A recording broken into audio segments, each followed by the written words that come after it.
Hey squad, before we get into today's episode, I want to give a quick shout out to the RMR Training app. Yes. So the RMR Training app has our brand new 12-week training program. This is our flagship program that we point a lot of our athletes who come into the RMR Training app toward.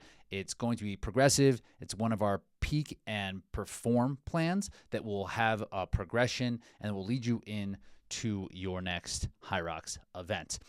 Each year, we take what we've learned in the past, we keep what did work, and we get rid of the things that we think didn't work, or we iterate on it so that it works better. And this year, we're really excited because it's in our brand new platform for the app that also includes the RMR community. The community has a robust number of athletes already in there who are training specifically for Hyrox. So there's a ton of support. All the coaches here at RMR Training are in there answering questions, making sure that people know exactly what they need to do to improve their Hyrox. You can get all of this, the brand new program, for 12 weeks, and we have nearly a dozen other programs, all for one price. It's just $39.95 a month. We're real excited about this new 12-week program, as now we have things like it's a better user experience being in on the community. We have long-form video guidance within the actual app itself. We have native Hyrox leaderboards that we've built from scratch. Most of the leaderboards now don't really cross over very well for Hyrox. This one we built so it makes perfect sense for Hyrox, and a lot more cool features in the 12-week program and the app. You can check it out with the link down in the show notes. Let's get to the episode.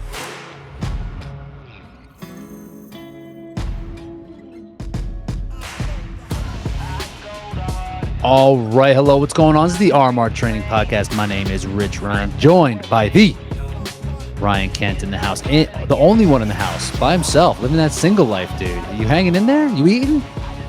Am I eating? That's the question. Yeah. That's the question. What you eating? How much cereal? Look, so Sarah was kind enough to make a few meals before she left that we put in Tupperware. And like instructions on how to heat it. Yeah, 30 seconds. Take it out, stir, put it back in. Yeah, it's interesting. You know, I was really looking forward to having just less chaos, less responsibilities on the day-to-day.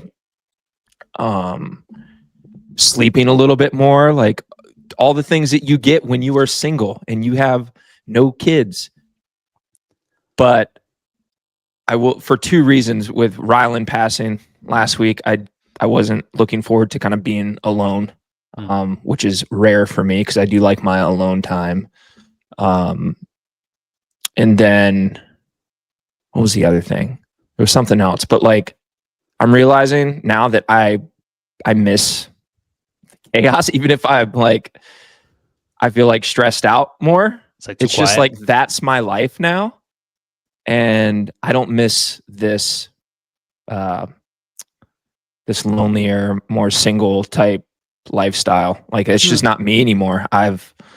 This person doesn't exist anymore. I'm not even quite sure like what to do with myself, what to do with any extra free time. I like sit on the couch and I'm like 10 minutes in, I'm like, I need to go do something. Why am I not yelling at somebody for doing something they shouldn't be doing right now? So it's interesting. Yeah. You got the pups at home at least? I do got the dogs. So you're not all solo. Not all solo. But I'm heading to Colorado tomorrow. I'll be seeing you. Yep. And a bunch of other athletes getting together for a little memorial service for Rylan. Which would be good for me to get around some people who obviously knew Rylan very well, and hopefully we can all kind of have some closure, I guess, with this whole thing and begin the process of like moving forward. And so yeah, I'm just looking forward to getting around some of the people in the community over the weekend. I think that'll be good for me. Yeah, for sure. Not under the circumstances that we would want it to happen, but still will be to spend time thinking about Rylan. You know, we just had a good conversation just off air of just like keeping his spirit with us, and I know that's something that I've been able to kind of do and have him be top of mind. So I think it'll be nice tomorrow just to kind of like be around the people that did know him and being able to just kind of reminisce and celebrate who he was and how he's going to have a lasting impact, even with the short amount of time that he was here with us. Yeah, agreed. So today we are going to be talking about coming into the race season. We have Boston coming, not this weekend, next weekend, and then this will come on Monday, so it will be the upcoming Friday, Saturday, Sunday, and then there's Toronto, and then there's Hamburg. There's Maastricht going on right now. Race season's coming. It's fall, baby. It's like cross country season popping. And here in the States, we decided to pack them, or not just the States, North America as a whole. We decided to pack all of our races in like a 3-month span. I asked you yesterday. I was like, are you planning on doing Boston or are you going to do Chicago? You're like, I got tickets to Atlanta, Chicago, Anaheim, Dallas, the whole gamut. Yep. Just in case. Just in case. Just in case. And I didn't even realize too that how close like Atlanta, Chicago, and Dallas. That would be three races in 4 weekends. Right. And then Anaheim, I think, is another 2 after that. Right. So, that's one of those situations where, going to have to train through at least one of those. And hopefully surprise myself in doing so, because, we'll get into the taper here shortly, but sometimes you can respond a little bit better by kind of keeping things as is. Doesn't mean you should do it every time, because your body is going to perform better once you remove the fatigue. But we get used to training day to day. We get used to training under fatigue. And, I don't know about you, but I've popped some really good workouts off of heavy weeks of training. So, it's not to say it can't be done in a race too. You should still be able to perform to the best of your ability, right? In ideal circumstances, you'll hit a taper, you'll come in there feeling more fresh than ever, and you'll be able to perform beyond what you've been able to do in training. But if you're managing your recovery and your training load well, you should be doing these quality workouts like at a pretty high level, right? So you should be able to come into a race with like a little bit of fatigue and still like put out pretty well. And it's good mentally to do that. So let's actually talk about that first, because we're going to talk about how to kind of taper and how to show up to race day feeling your best, right? Some things you should do, definitely, and some things you should absolutely avoid. But you mentioned something right at the top that sometimes we do get questions on about, just even like the terminology, talking about training through something. And I think we kick this around all the time, right? Like, oh yeah, so I got this race, but I got this race, so I'm just going to train through this and then not need to like bring it down, come back up. So yeah, I guess what do you even mean? Like, say if you were say we're in North America, your A race or the race you have targeted is Chicago, but you're also going to race Boston or Toronto. And what would it mean to you to train through? Like, what would that look like that week of the actual race of the first race in Boston? With that first race, honestly,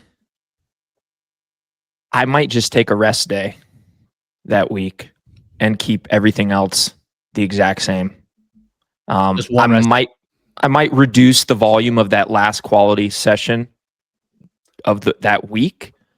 But that low intensity zone 2 easy aerobic, I'm probably not changing that volume too much. Okay, I actually had a thought now. So let's actually talk about what a full-on taper would be, and then we can kind of work backwards. Okay. Because now I'm like, oh, well, what does that mean compared to your real taper? Because that's basically what we would do, right? We would take the principles that we do a taper, maybe just do like less, or just like half of one, or like change it in a couple of different ways. So say now for an A race in the fall, and when we're using this terminology, we believe that like there's like A, B, C races, even if you want to put it that way. The B and C races are going to be kind of what we talked about before, where you are going to show up ready to give it your all out effort most of the time. Maybe a C race, you can play around, do a little bit of like strategy, front half, back half, whatever. A B race, you're going to show up and run as hard as you possibly can, but there might be some lingering fatigue that is going to stop you from expressing like your full amount of fitness because you did not change your training a ton. Like your A race is where you want to show up feeling completely rested and as fit as possible, right? So that's where the taper comes in, where the taper is going to be like structured reduction in training so that you can show up and perform your best without losing fitness. So there's like a balance of rest while still like keeping fitness in like right at the tip of your fingers so it doesn't like drift off. So for an A race, when are you starting to think about a taper? No more than 2 weeks before the race. So 2 Saturdays or Sundays. So that would be you might look at that and be like, would it be on that day on 2 weeks, or would you start it like the full week? I might start it on the Monday. So right. So on we're the talking Monday. like 13 days. 13 days. Okay. Sure. Yeah. I agree. I agree though. Get through that last big weekend of training, and then Monday hits. Okay, we made it through. Now let's start absorbing some of this work that we've done and start removing some of that fatigue we've had built up into our bodies and our systems for weeks or months on end. And you've run some really solid full marathons and half marathons. And I think this is where generally people who have not had an endurance background, say in high school, college, whatever, the taper is where they've learned when they've like trained for a full or a half, right? It's probably the first time they've ever heard of this. How would this differ from a marathon? Like, does it differ at all for you? Ooh, I'd have to go back and look at some of those training logs. Go grab it. The running's a little bit easier because you're only dealing with one variable, I have found. Whereas in Hyrox, you're not just tapering your run volume, but you're also tapering your strength work. You're also tapering your machine and station work. And you also want to feel sharp in all of those areas too. So I find the Hyrox taper, it's just a little more complicated than like a traditional like running taper, because there's so many different elements to what we're doing, but still the same principles apply with I think endurance sports like across the board. And there's really, when it comes to a taper, I think there's 2 camps. There's the camp that does start out 2 weeks before that A race, and they reduce their volume maybe 20 to 25% that week. And then they come in a week out and then they reduce it another 20 to 25%. So that week of the race, they're only doing about 50% of what they typically would do in a full week of training. And I've had success off of both of those. And honestly, I don't always stick to the same formula. I don't know about you. Sometimes I'm like, okay, I'd rather just have a 1 week taper, and I'll have it drop off a little bit more than that gradual 2 week taper where it's 20 to 30% 1 week, then another 20 to 30%. Maybe I'll drop it 40% on that week leading in and just call it 1 week good. So I think you're usually in one of those 2 camps. Right. Like you can have the steep or like a gradual, where so for me, when I think about this, I think I prefer a more sharp drop. So I'm going to start more like 10 days out, and have like a bigger quality session somewhere in the middle of the week before the week before the race. So yeah, about 10 days out, whatever. And then I will have more of a sharp, like decline in volume and intensity. And I think I like this because there's a bit more of an acute feeling of freshness. Sure. Yeah. It's like, so I'm like, whoa, yeah. This is different. It's like, oh, we're here. We're a gradual, just like anything, something gradually happens over time. Like you will start to feel better, and like you'll reach the same point in how you feel but just get there more subtly, and you might not have that. You don't notice it. Yeah, you don't notice that it as pep much. in your step. Where I think where gradual is really helpful are for people who do like volume, who do like doing a lot of work, and don't want to like take any type of like rest day or like sharp days, like a big like a huge reduction, because it just feels less productive. So when you're doing gradual, you can still do like some of the work. You're just doing, whatever, 5-10 minutes less, as opposed to like, bang, I'm doing like 30 or 40 minutes less of work than what I did like the previous week. I feel like I should say this. And I know we've talked about tapers before, but this is a refresher episode since we're about to start the new season. But it's good to be reminded. You got to be reminded. It is. But a taper, if you are only training 3 to 4 hours a week, something like that, a taper is not for you. Okay. A taper is something you have to earn, I think. Like you have to build up your volume to a point where you can afford to drop some of that. But if you haven't built your volume up to a point where actually, if you were to reduce volume, you would actually lose fitness. You're just hanging on. You're basically just like maintaining just by doing like infrequent amounts of training, I guess you could call it, that you're right. If you bang out a 10-day taper, you might show up worse than when you started the taper. Right. So just something to be aware of for athletes who maybe aren't training, a crazy amount of volume. Like you might not have to do this aggressive, 30% taper one week and then another 30% the following week, or, whatever it is. You could probably keep things as is and maybe take an additional 1 to 2 rest days and you're ready to rock and roll. So that's a great point. And when we start talking about like the B race taper, you'd probably be okay with something like that. Maybe reduce one day. If you're racing on Saturday and like you have like you typically do something on Thursday, you take Friday off, just cut the volume on that Thursday, and you're probably going to feel a little bit more fresh than you typically would without really risking losing too much. So yeah, that's a great call. If you are training 3 days a week, just because that is like what you have, maybe you're new in your journey, or you're just like super busy, but you still want to get after it. Then you might not need to have like this overcomplicated, because it does feel complicated, right? And if you're in that scenario, like you brought up, is a great point to bring up, that you might just be like, should I be doing this? And really, like, yeah, you don't. It's a great point. All right, so we're sharp versus gradual. So I think that is personal preference. I'm with you. I'll go back and forth. I think I'm with the sharp one right now. What are you going to do this time through? I'm going to do 1 week. 1 week. So the sharp. A little more sharp. And what I'm going to do is typically after, this is why Boston is not an A race for me. But typically after an A race, I would take the following week after the race as almost like a reverse taper, where you that first day back after, you might take a rest day the day after the race, and then 2 days after the race, maybe you do something for 30 to 40 minutes, just nice and easy aerobic.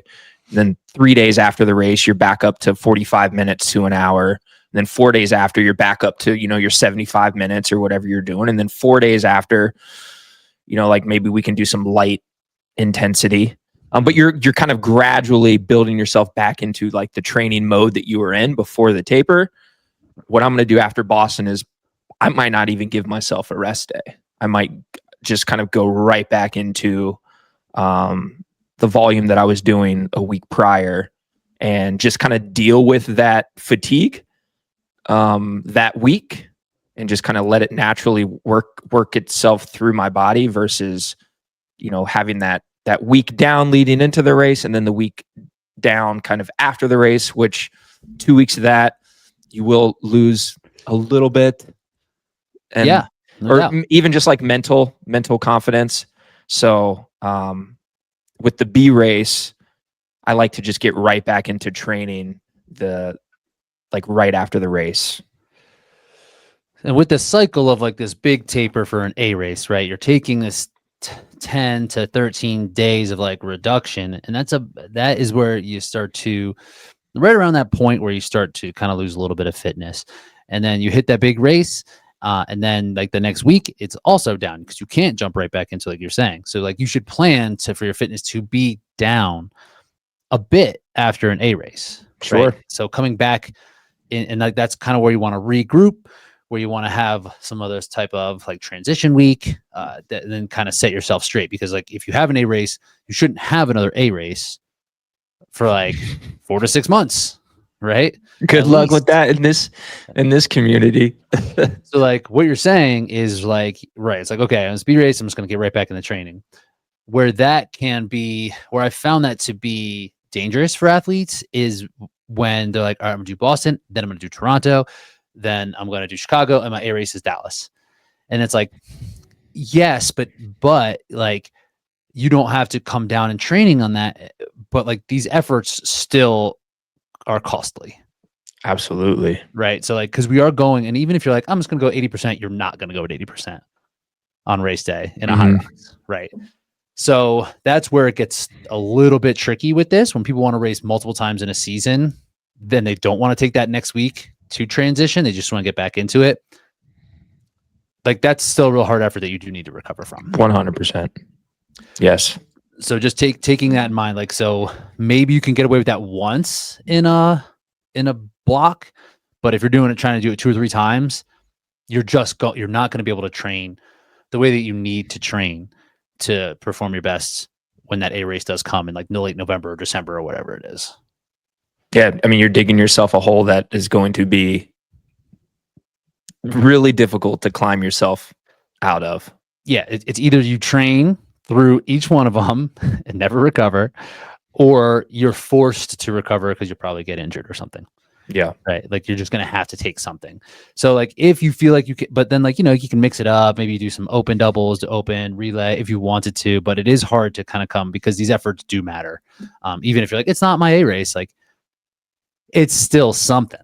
It's still something for sure. So yeah, I think picking a spot. Do you think most people struggle with the concept of, okay, it's taper week, that means I get to do nothing? Or the other way where it's like, oh, I'm going to lose fitness if I cut back my volume? Like, where do you think most in Hyrox? I think like the latter. I think most people are like, I have to do nothing. Where in marathon training, because you're like, sick, dude, this training sucks. I get to do less. Great. Where here, I think the people are wired a little bit differently, and they don't like the idea of potentially losing fitness. Yeah. That's where we got a bunch of hard workers out here. That's for sure. Got a lot of hard chargers. That's why we're doing this thing. So like, it's not necessarily like you don't need the motivation to do more. You actually need the motivation and the knowledge to do a little bit less, and you'll probably be much better off. I have another question. So okay. I'm sorry if I'm pivoting off of. Let's go. We're doing the thing. Okay. How do you feel about some of the stations the week of like an A race?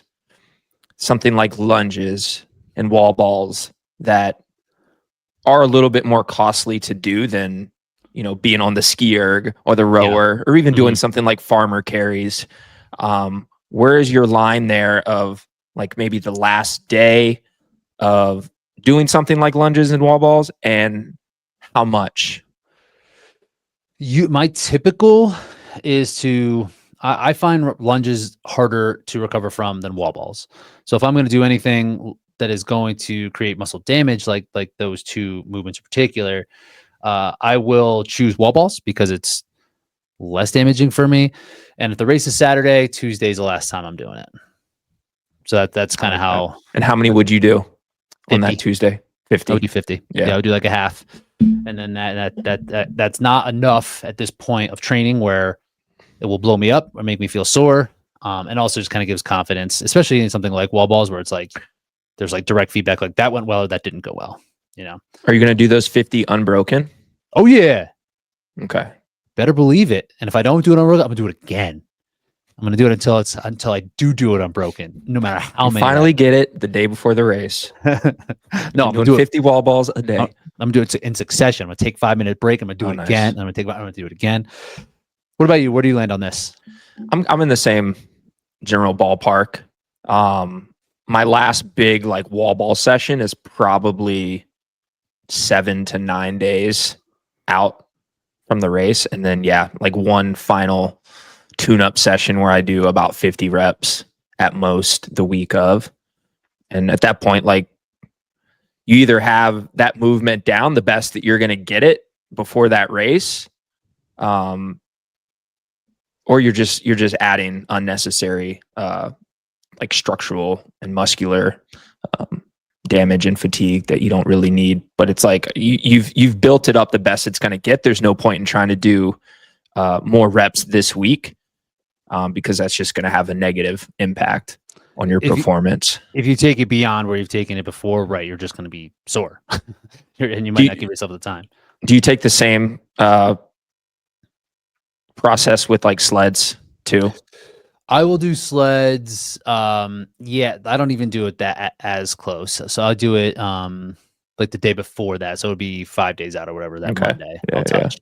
And usually like not a lot of volume and just a little bit faster, so I can kind of feel it a little bit. Sure. You? Same. Yeah. It's all at the beginning of the week. Mm-hmm. That's kind of the theme here. Just dosing it in.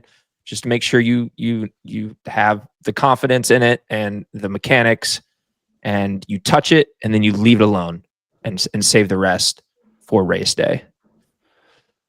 When it comes to this whole thing with tapering, like the things that are going to stick around the longest for you, they're going to be your aerobic endurance that you built up. That'll last 2 to 4 weeks or something, like without even really needing to do anything at all. So you're not going to really build beyond what you have, but you're not going to really lose. Muscular endurance is a little bit shorter. So like if you've ever taken like a week off of training, like in the next week you come back to it, you're probably going to feel like some soreness on that next day, even just after like 1 week. So that kind of goes away some. So keeping it like you're going to be fine after 1 week though. Like you don't have to do anything that week, and you'll run the race. You'll probably be pretty sore. You'll be sore anyway, but your endurance won't be worse. Where things can, where it's even a little bit shorter, is like your neuromuscular ability and like your coordination, right? And so sometimes this is when people say they're like feeling flat after a taper or after like a rest day, that's kind of what it means. It's like you're just like not as coordinated, it's not as sharp. So when do you start to where do you do for like speed? Do you touch on that after like the last quality session? What does that kind of look like in that last week? And what does that even mean when talking about speed when you're putting it into like your taper? Good question. Thank you. I've gone back and forth on this, and I'll tell you which way I'm leaning here in a second. But I, in the past, have been of the mindset the week of to obviously lower the volume of that last quality session by quite a bit. Mm-hmm. Maybe even like 60%. You know, if I'm doing, I'm just going to use 400s, for example. Like if I'm doing, 20 by 400, maybe I'm doing like eight reps the week of the race. And in the past, I have done these pretty fast, probably around like mile pace with like 2 minutes rest in between each rep, because I like that. I like to feel something that is a little more harsh, a little more faster, a little more intense than what I'm going to experience in the race. That way, when I get into, a 5:45 mile pace, which is, roughly what we're running in the elite race, I just ran 8 by 400 earlier in the week at 4:40 mile pace. This, in theory, should feel like a walk in the park.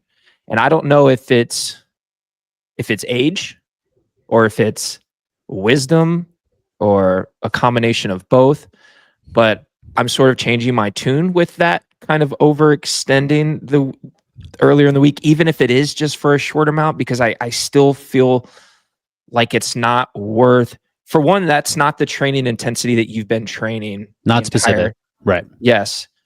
So it might actually do more damage than you think, because you haven't been touching that on that from a cardiovascular standpoint and from a muscular standpoint.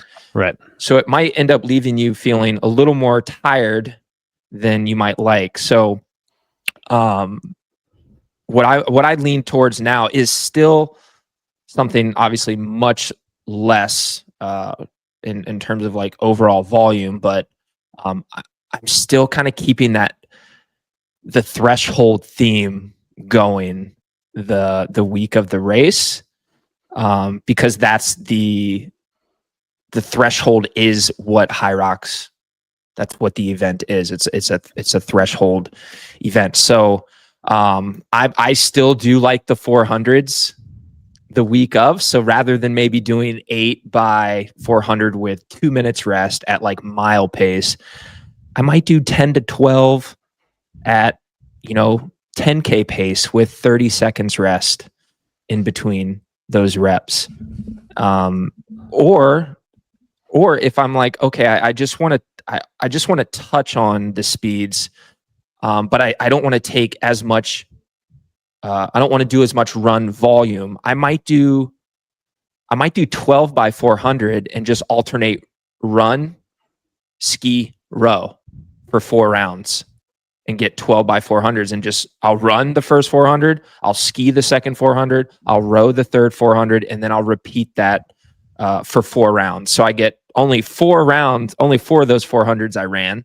The other 8 were on machines.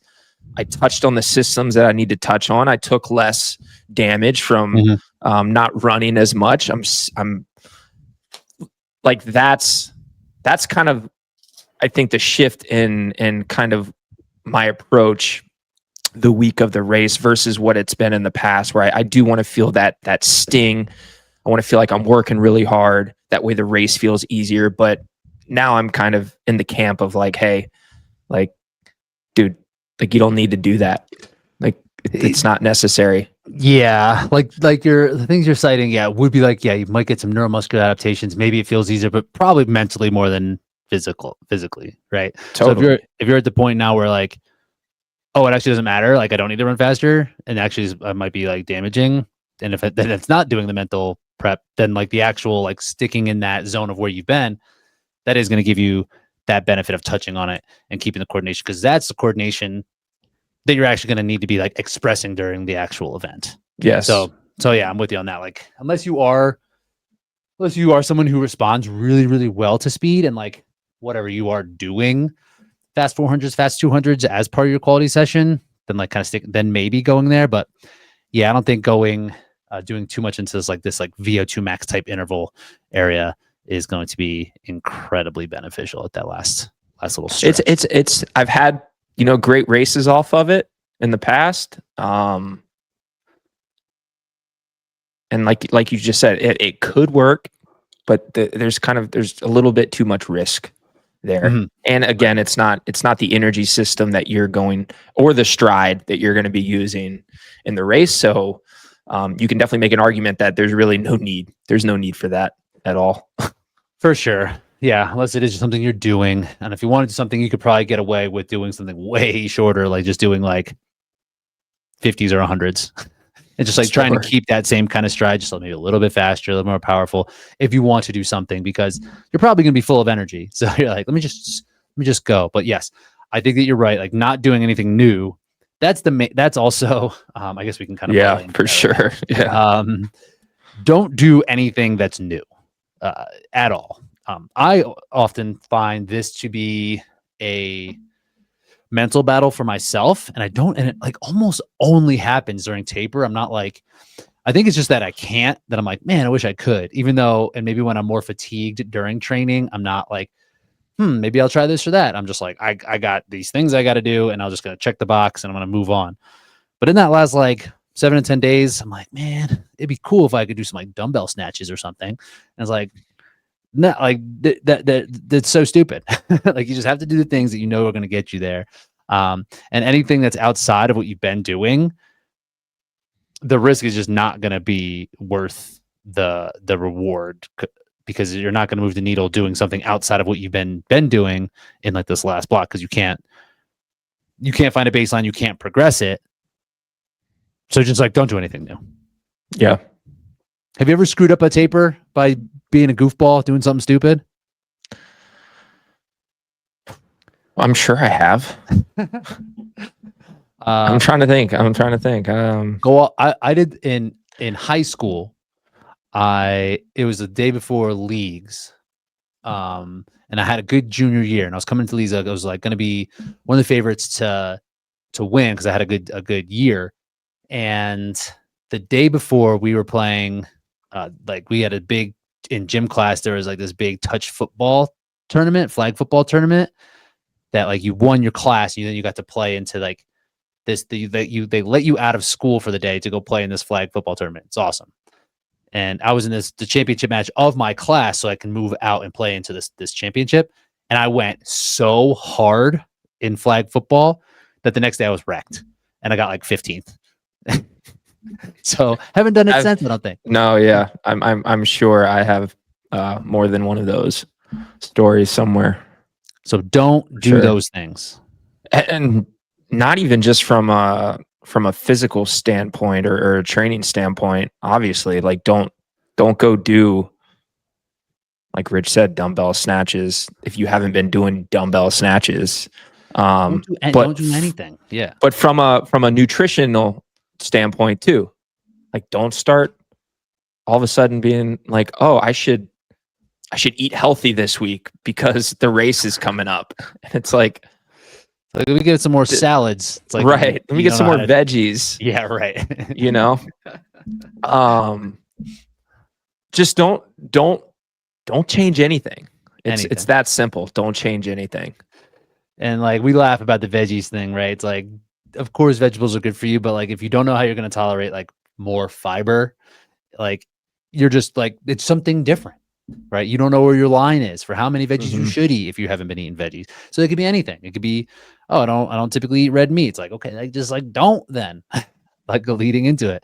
That's a great point. Just like don't do anything different. We get that question a lot. I feel like in the RMR community about what should we eat the night before or the week before, and it's like we can recommend items, but like I don't recommend you eating my suggestion if you've never even tried that before. Like you should have an idea already based off what you've eaten the night before, your quality sessions, and what you eat the morning of your quality sessions. And you should know how you feel off of those things. Don't always go off of, what somebody, even if they're at an elite level, don't always go off what they recommend, because that might not be good for you. No. Yeah, like nutrition, like because your body needs to know how it deals with everything. Yeah, that's a great point, and like it should be taken care of. By that point, like if you're going into the race, like how should I change my nutrition? It's like you shouldn't. You should have changed it 8-10 weeks ago to see how that would respond. Where like your training changes some, right? Like your like the movement shouldn't change. What you're doing, the frequency shouldn't change, but the actual volume and intensity does change. But like your nutrition does not. You got to just keep that locked in, whatever you've been doing. And don't even cut back. Keep eating the same amount, because you want to be in a surplus come race day. A caloric surplus, a carbohydrate surplus, because you are going to need every little bit of that come race day. So don't be like, like I'm reducing the volume, I'm gonna gain weight. I'm gonna gain. Gotta stay lean. Like you will. Just you will. If you eat the same foods, if you're like, oh, I'm gonna taper, so I'm just gonna hammer like ice cream all week. Like maybe that's a problem if you haven't been doing that, but like you're not gonna get fat in this week. No, it's not gonna happen. Let's kind of sit here for 1 second, as I have another question about kind of like occupying time, because I think this is what happens, right? Like these questions kind of pop up because there is more time, and it's like, how can I maximize what I'm doing?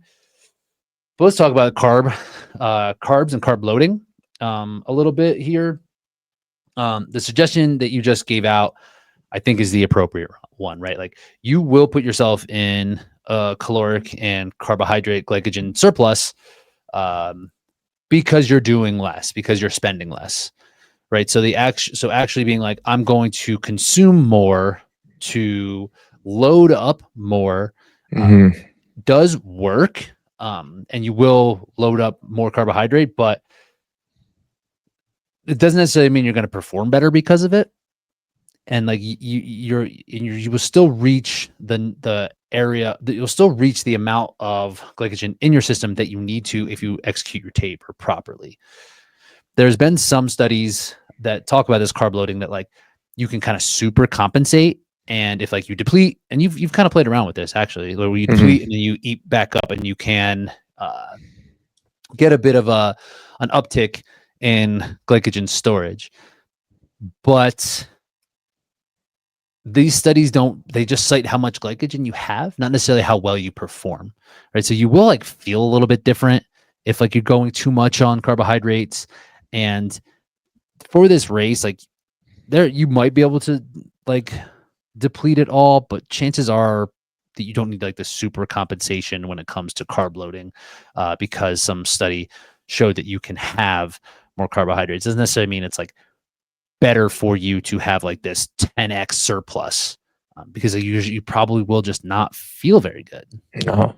So I wouldn't recommend like a straight up carb load. Remember back in the day though, like we would go to, some Italian restaurant the night before and think that this is it to run like a 5K. Right. That was fun though. That was definitely fun. They were good times, good memories. So yeah, even like the night before, like, are you changing even what you're doing the night before? Or you're just kind of eating. Do you have something that you would eat? I might have an extra like dessert or snack. Little extra here. You know me. Yeah, maybe a little piece of cheesecake, little carrot cake after dinner. That's our guy Marcus Wallace, big dessert guy too. Whatever, just load it up.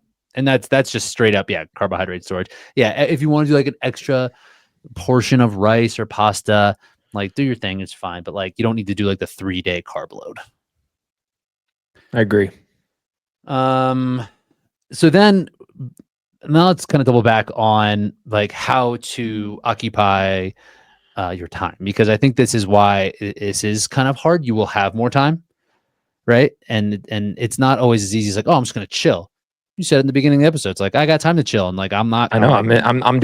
I'm there right now. What am I supposed to do with all this time? Yeah. Yeah. So that will absolutely happen if for 10, 12 weeks, all year, your whole life, you train a certain amount every single day. And now all of a sudden that you have a little bit more time on your hands. So then it does feel like then I think is what's happening is there's a little bit of mental gymnastics that's going on, and people are like, okay, let me put all this focus on my nutrition or whatever, and just like kind of like overthinking it because they're not occupying their time the way that they would. What do you do with the extra time? I mean, I will say there is a time during the taper week where I'll spend some free time just visualizing the race itself and doing walkthroughs like in my brain of what how I expect to feel, how like kind of going through the efforts of the race in my brain. So there are times when I do like to I have that extra free time to think about the race, because I do think that is actually very important. I think everyone, no matter doesn't matter what level you're at, you should do some sort of visualization before the race. I just think it's so important, even if it's just like a quick reminder that like, hey, when they send us out of this tunnel, I'm going to stay calm and composed and, do my best to let my fitness shine through on this day, and know that when I get to the ski erg, I'm not pulling any faster than 2K pace plus 10 seconds per 500. Like even just spending a few minutes dialing in the first couple runs, the first couple stations, that way you've kind of, it's rehearsal, it's practice. That way when the real thing comes, you've gone through it already. I mean, there's a reason why sports teams do walkthroughs and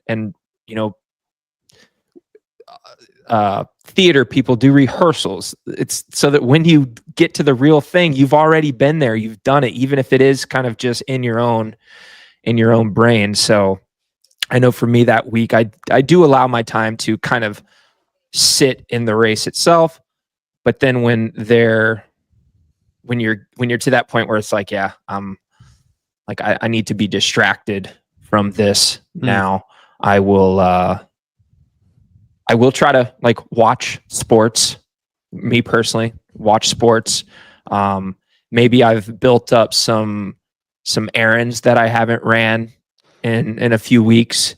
And the week of the taper, you got more free time. It's like, oh, I can go do all these things that have been piling up across town that I haven't been able to get to. I'm gonna go do them, today and tomorrow, and that kind of knocks out a few hours of each day.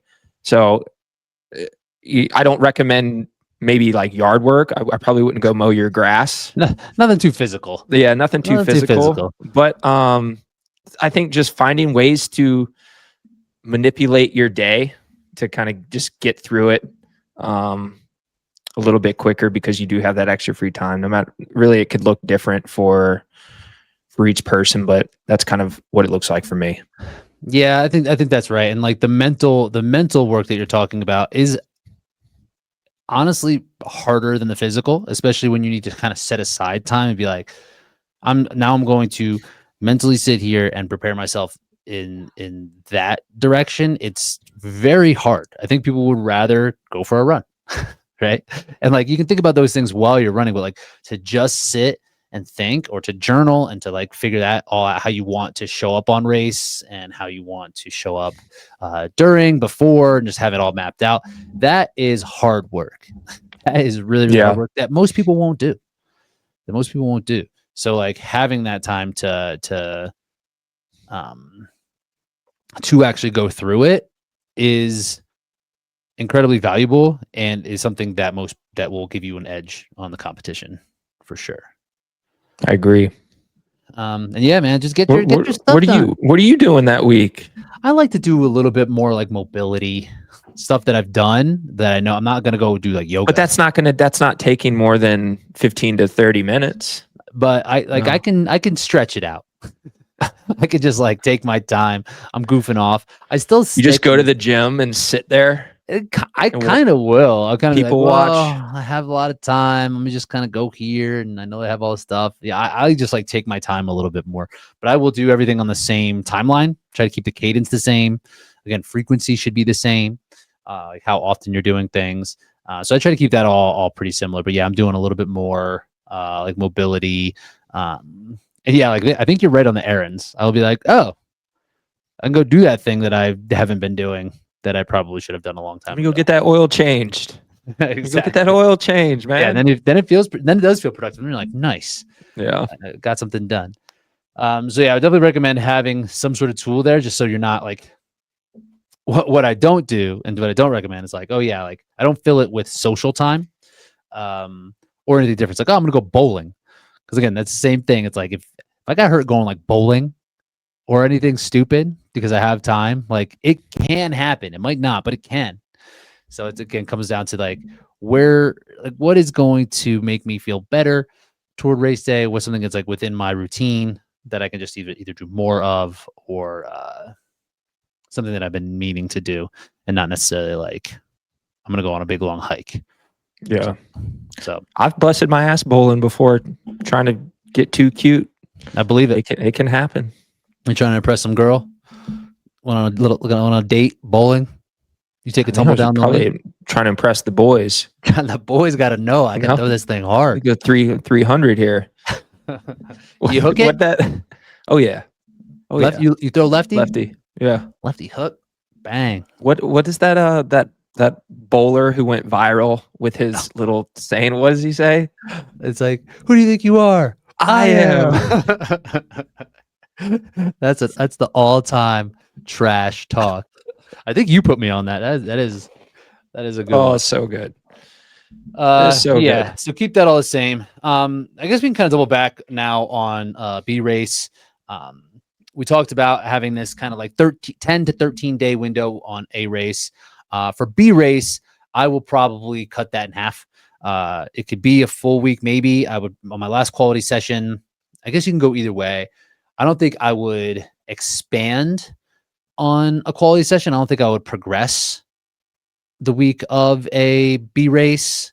But it might hit a similar intensity and volume that I had hit either the week prior or like wherever my like kind of peak intensity was at that point in time in the training block. And then from that point, that quality session, whatever that is on Tuesday for a race on Saturday, then the rest of the day, the rest of the time, I will probably follow a similar sequence that I would do on an A race, which would just be like easy aerobic work at like a little bit less volume. Where you landed on your B race? I will say the intensity, the last quality, I say intensity, but quality session of a B week race. I'm kind of, I honestly don't care. I won't say I don't care, but I'm not like the week of the A race. I like 400s because it's just long enough to just touch on what I need to touch on, and then it's over, and then I'm resting. But the week of a B race, I'm okay with doing something a little bit longer. Like even I might even do 3 to 5 by 5 minutes.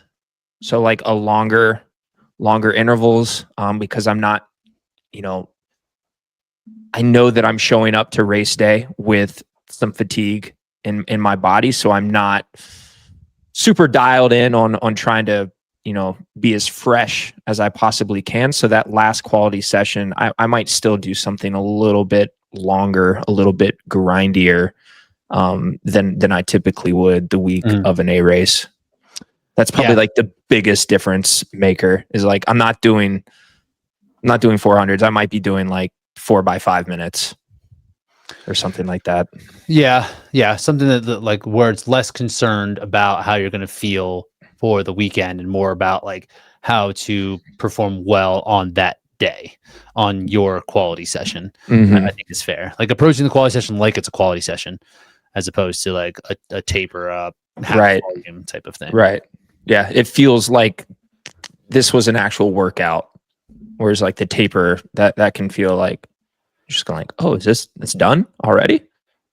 Right. Over? Right. Yeah. That is how those kind of feel. You're like, all right, going into taper day, I'm like, it's gonna be so easy.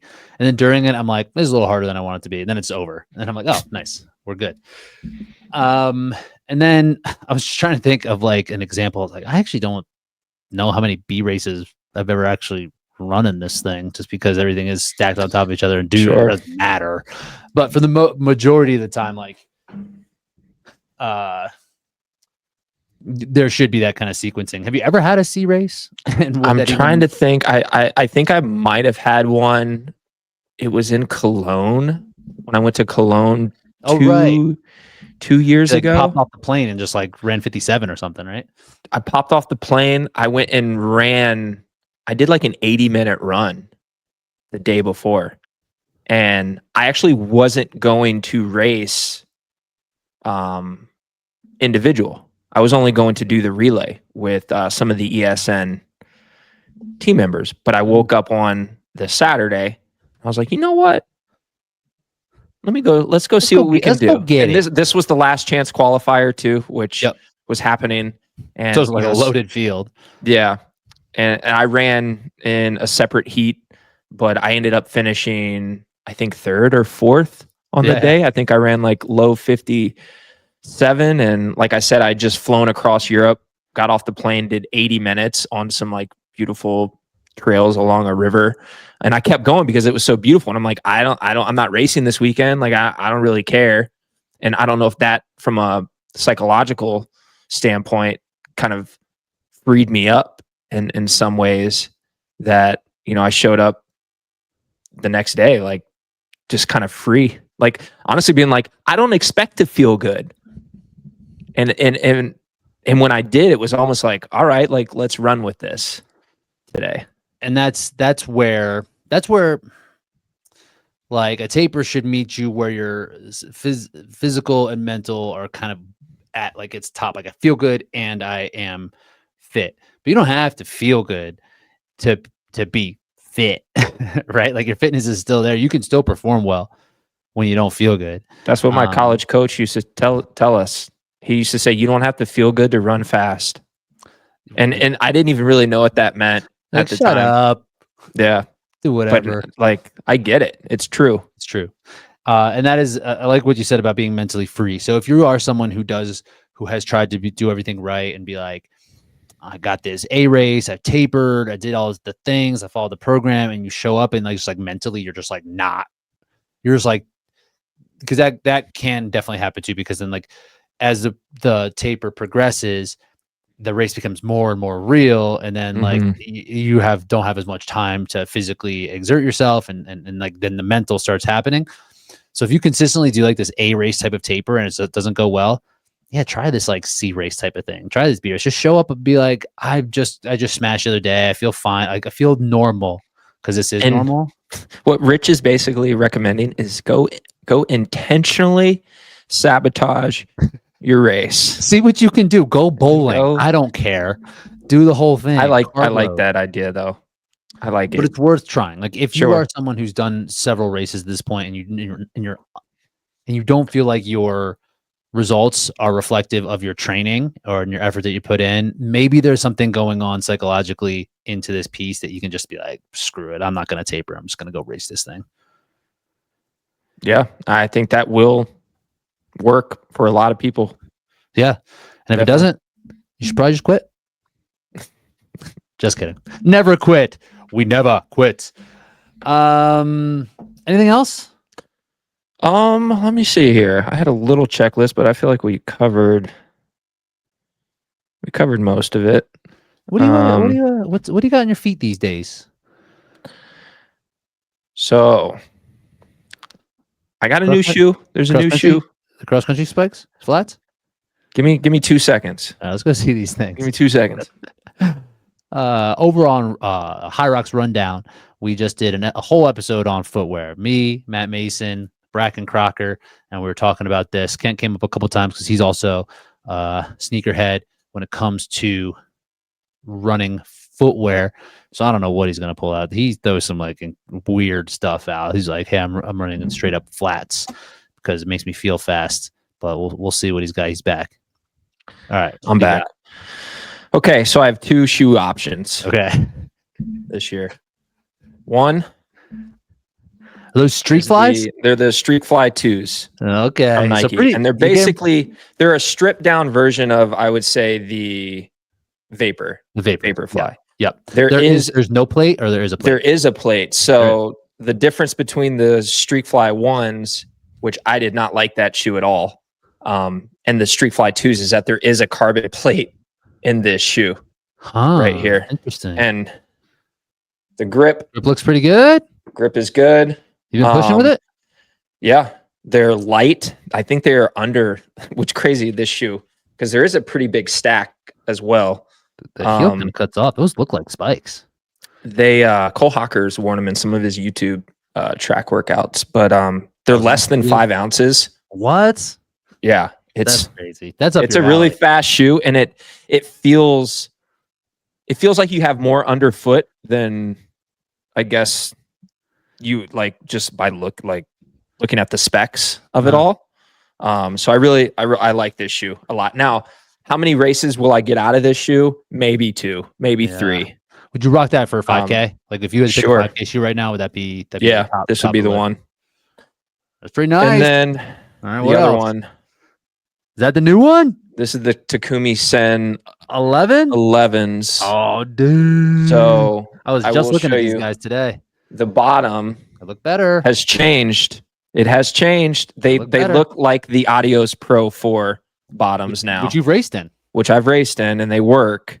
It's not the best, but in terms of a shoe that I just feel snappy and fast in, dude, the Takumi Sen has been a go-to for me for a while. And the only reason I haven't raced in them before, well, I did race in the old model, that old red ones that I had. Oh, the real years old ago. Ones. Yeah. Because the most recent ones, the bottoms just weren't going to happen. Like the 8s, the 9s, and the 10s, it just, you just can't push at all. So this one does have some traction. I like the new upper on this shoe too. It's different than what we've seen in the other ones. Easier to get into? I felt I was always had a hard time getting into the I old think ones. A little bit easier. Yeah. The Takumi Sen was the best hybrid shoe that never was, but now it might be. So it's between the Takumi Sen and the Street Fly 2s.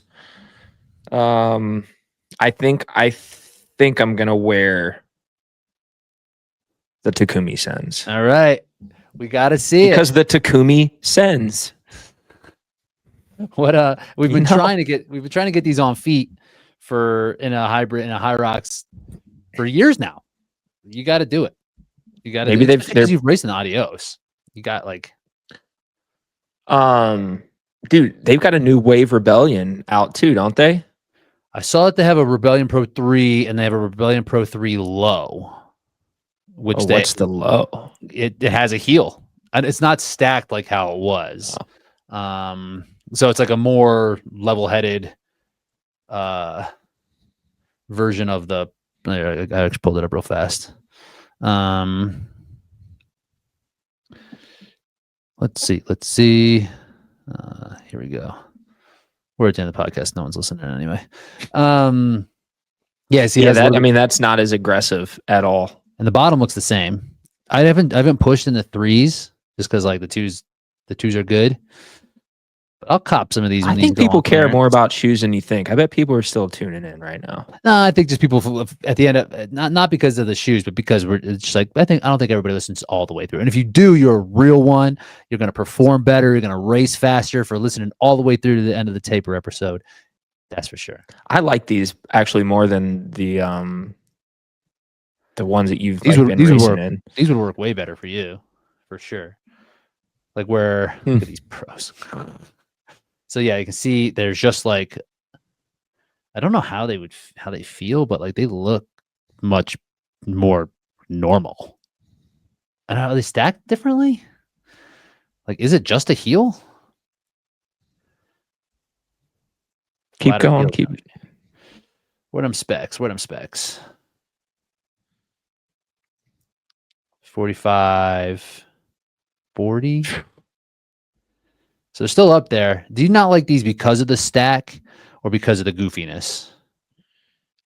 I think it's not necessarily the stack. I think it's what it did to my running. 15 more. Dude, technically those aren't even legal, bro. Chill.